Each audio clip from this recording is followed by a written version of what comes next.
Hey everyone, अगर आपको भी ऐसा लगता है कि हम तो आईफोन यूजर्स हैं और आईफोन तो बहुत सिक्योर है, वो कभी हैक हो ही नहीं सकता है, तो आपको मैं इस चीज का भी प्रूफ दिखाने वाला हूं कि आईफोन भी हैक हो सकता है। ठीक है, आईफोन मतलब कि अब एप्पल का कोई भी प्रोडक्ट चलाते हैं वो बहुत ही तेज से हैक हो सकता है, खासकर रिसेंट ईयर में। अब ये एक आर्टिकल मेरे सामने आया तो मैं आपको इस चीज से ये बताना चाहूंगा कि अगर आप आईफोन यूजर्स है तब भी आपके दिमाग में ये चीज होनी चाहिए कि आईफोन सिक्योर नहीं है या एप्पल का कोई भी प्रोडक्ट उतना सिक्योर नहीं है जितना दावा किया जाता है। अभी देखिए, ये डेट है अपनी जनवरी 28, 2025। Now it is the current year और आज डेट है जब मैं ये वीडियो रिकॉर्ड कर रहा हूँ 16/2, दैट मीन 16 फरवरी। अभी ज्यादा दिन हुए नहीं है, 10-15 दिन ही हुए हैं। अब इसकी हेडलाइन कह रही है Apple zero day vulnerability actively exploited to attack iPhone users. यहाँ पर हेडलाइन तो स्पेसिफिकली आईफोन यूजर्स के लिए बताई गई है। नाउ आगे हम समझेंगे कि वल्नरेबिलिटी प्रॉब्लम एक्चुअली में है क्या और इसको जीरो डे क्यों बोला जा रहा है। ठीक है, so let's begin with that. सबसे पहले Apple has releases a critical security update that's to a zero day vulnerability actively exploited in attacks targeting of iPhone users. So specifically ये तो आईफोन यूजर्स के लिए ही वल्नरेबिलिटी थी, जो लोग attack कर रहे थे इस वल्नरेबिलिटी का यूज करके वो आईफोन में ही अटैक कर रहे थे। बट इस वीडियो में आपको एक बहुत ही अच्छी चीज समझाऊंगा विद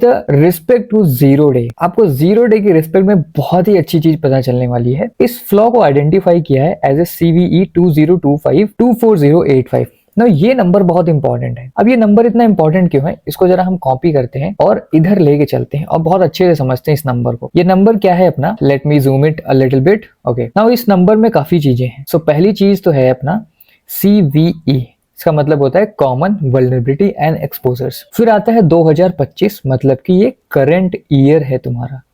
ठीक है, क्या है तुम्हारा, ये करंट ईयर है, 2025 में ही आई है। ये होता है वल्नरेबिलिटी का नंबर, ये होता है वल्नरेबिलिटी का नंबर। चलो अब आगे बढ़ते हैं। आगे क्या कह रहा है, is a use after free issue in a core media framework which handles multimedia processing across apples ecosystem. जो एप्पल का इकोसिस्टम है, मतलब कि एप्पल के जितने भी प्रोडक्ट हैं उनमें जो भी मल्टीमीडिया हैंडल कर रहा होता है, जो भी प्रोसेस, जो भी मल्टीमीडिया हैंडलर है, उसमें इश्यू था। अब this vulnerability with a CVSS score 9.8 allows malicious applications to elevate privileges posing significant risk to a user devices। अब एक और चीज यहाँ पर आई, CVSS स्कोर 9.8। अब इसके बारे में समझते हैं। सबसे इंपॉर्टेंट चीज तो यही है यहाँ पर। अब इतनी इंपॉर्टेंट क्यों है, चलो हम समझते हैं जरा। इसको पहले हम इरेज कर देते हैं जो भी हमने पहले लिखा। चलो CVSS स्कोर के बारे में थोड़ा सा समझते हैं। CVSS स्कोर कितना दिया इन्होंने, 9.8, जो कि आउट ऑफ 10 मिलता है हमें। अब ये आउट ऑफ 10 मिला, इसका मतलब क्या हुआ, 9.8 मतलब कि क्रिटिकल। ठीक है, क्रिटिकल का मतलब क्या है, क्रिटिकल हम 9.8 या क्रिटिकल्स को क्यों बोल रहे हैं कि कितना ज्यादा डैमेज ये वल्नरेबिलिटी कर सकती है, कितना ज्यादा ये डैमेज कर सकती है, उस हिसाब से हम इसका नंबर डिसाइड करते हैं। अब ये डैमेज कितना कर सकती है ये भी आपको पता चलने वाला है। ठीक है, अब उसके बाद देखो क्या बोल रहे हैं यहाँ पर। उसके बाद ये बोल रहे हैं कि allows malicious applications to elevate privileges. अब पहले तो हम एलिवेट प्रिविलेजेस के बारे में समझते हैं। अब एलिवेट प्रिविलेजेस का मतलब क्या होता है, एलिवेट प्रिविलेजेस, इसको हम शॉर्ट ही रखते हैं। एलिवेट प्रिविलेजेस का मतलब क्या होता है, यहाँ पर सपोज आप किसी कंपनी में काम कर रहे हैं।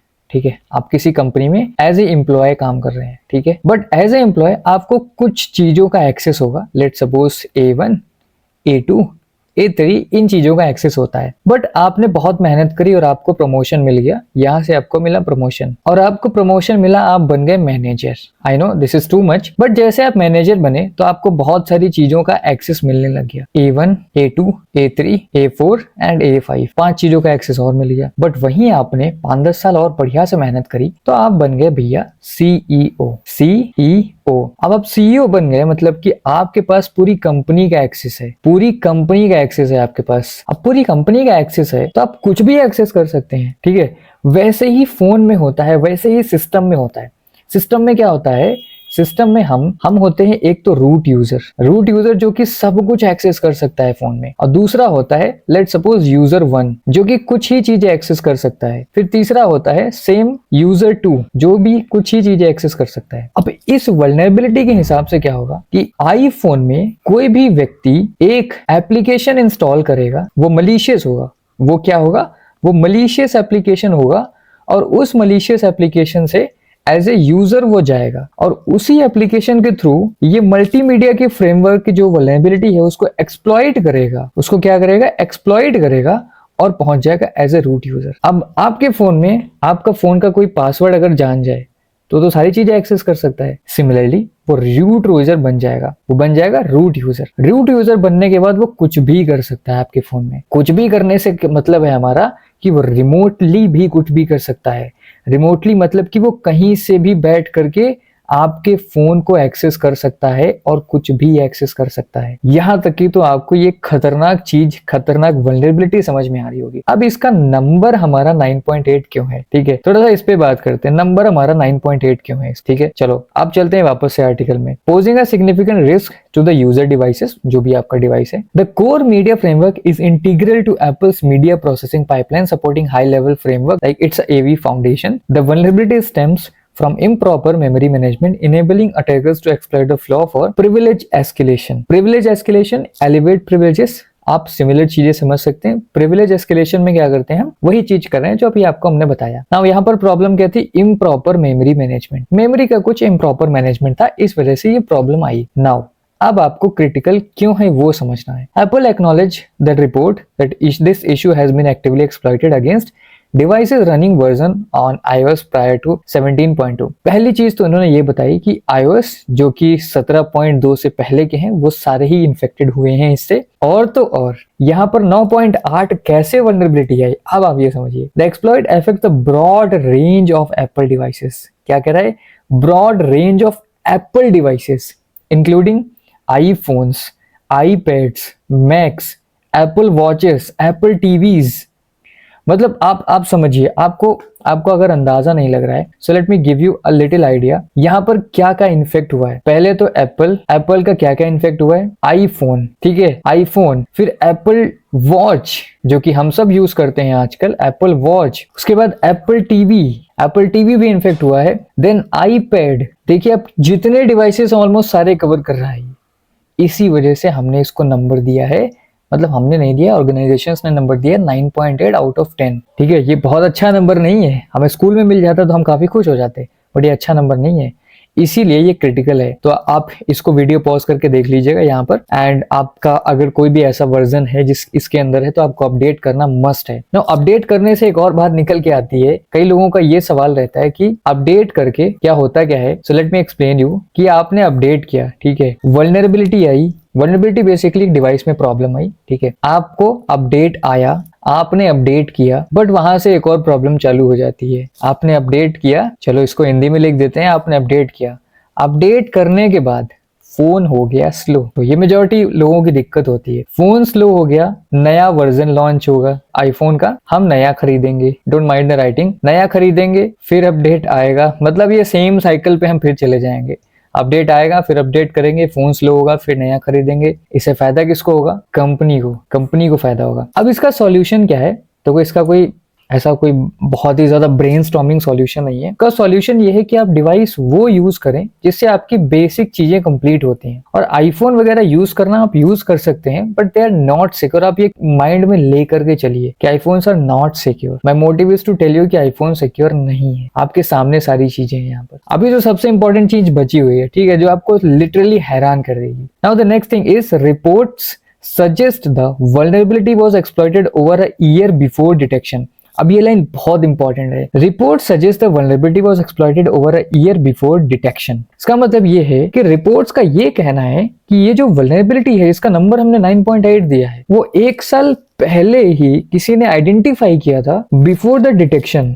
अब इसका मतलब बहुत ही प्यारा है। इसका मतलब क्या है, चलो समझते हैं जरा, इसको डिलीट करते हैं, ठीक है। This is very interesting. 2025 आज चल रहा है, 2025 में ये वल्नरेबिलिटी फाइंड हुई है। अब इस सेंटेंस का मतलब क्या है कि ये किसी ए व्यक्ति ने 2024 में ही इसको फाइंड किया था, बट वो चीज मार्केट में नहीं आई थी, लेकिन 2025 में ये चीज बाहर आ चुकी है। अब उसके आगे समझो, इसके आगे क्या कह रहे हैं। Attackers likely targeted high profile individuals using malicious applications design to manipulate multimedia files. जब तक ये वल्नरेबिलिटी बाहर नहीं आई थी और एप्पल ने फिक्स नहीं किया था, तब तक इतना ज्यादा डैमेज इन लोगों ने कर दिया। हाई प्रोफाइल इंडिविजुअल्स का मोबाइल हैक करके, डिवाइस हैक करके बहुत सारी चीजें, बहुत सारा डेटा निकाला। The prolonged exploitation highlights the sophisticated nature of attacks. अब ये प्रोलॉन्ग एक्सप्लॉयटेशन मतलब कि बहुत ज्यादा एक्सप्लॉयटेशन ये हाईलाइट करता है कि ये जो अटैक था, ये जो वल्नरेबिलिटी थी, बहुत ही खतरनाक थी। अब यहाँ से मैं आपको एक चीज बताना चाहूंगा, वो बहुत ध्यान से सुनिएगा। ये कुछ चीजें हो गई जो कि आर्टिकल में लिखी हुई है। अब बिहाइंड द सीन होता क्या है, सपोज आप एक बग बाउंटी हंटर हैं, ये हो गया, आप एक बग बाउंटी हंटर हैं, इसका नाम लिख देते हैं, लेट्स से बगी नाम है इसका नाम है बगी। अब बगी क्या कर रहा है कि दिन रात मेहनत कर रहा है और इसने ये वल्नरेबिलिटी निकाली। बगी पहले तो काफी अच्छा था, बगी ने 2025 में एक वल्नरेबिलिटी निकाली।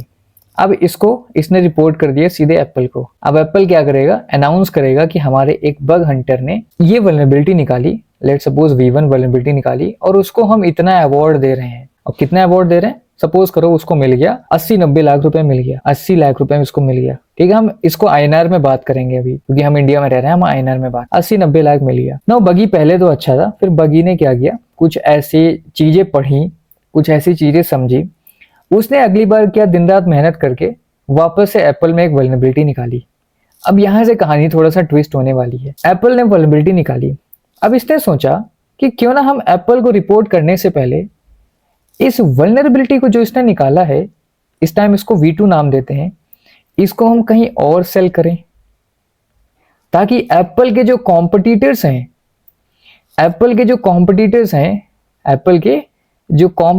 हैं वो खरीद लें। समझे बात को, यहाँ एप्पल के कॉम्पिटिटर्स खरीदेंगे तो एप्पल को करेंगे अटैक फटाफट से, और उसकी वैल्यू को गिराएंगे, उसकी फेस वैल्यू गिराएंगे, बाई सेइंग कि देखो एप्पल तो सिक्योर है ही नहीं, हमारा प्रोडक्ट सिक्योर है, हमारा प्रोडक्ट खरीदो। अब उसको यहां से कितने पैसे मिलेंगे, आपको क्या लगता है कितने पैसे मिल सकते हैं कॉम्पिटिटर से? यस, इनफाइनाइट, इसका कोई भी नंबर नहीं है।